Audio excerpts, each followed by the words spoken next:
నీవు నేను ఎంతమందిని మనము చనిపోకుండా కాపాడగలుగుతున్నాం?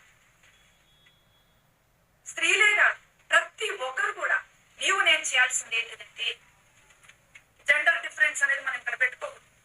ప్రతి ఒక్కరం కూడా నీవు నేను ఏం చేయాలంటే, నశించిపోయే ఆత్మల విషయంలో భారం కలిగి మనము ముందుకు ప్రార్థించే వాళ్ళంగా ఉండాలి. దేవుని సన్నిధిలో నశించిపోయే వాళ్ళ కొరకు మనం గోజాడే వాళ్ళంగా ఉండాలి. ఈమె ప్రయాసపడతా వచ్చింది. ప్రయాసపడటమే కాదు, ఆమె విశ్వాసంలో ఓడిపోలేదు. ఆమె ఒక హీరోగా మనం పెట్టుకోవచ్చు.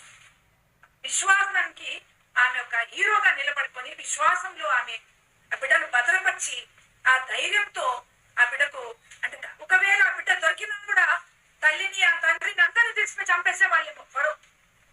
ఎందుకు అంటే, నా రాజాలకు భయపడకుండా నీవు ఎట్లా ఈ బిడ్డను కాపాడినావని చెప్పి చంపేస్తుంటారేమో.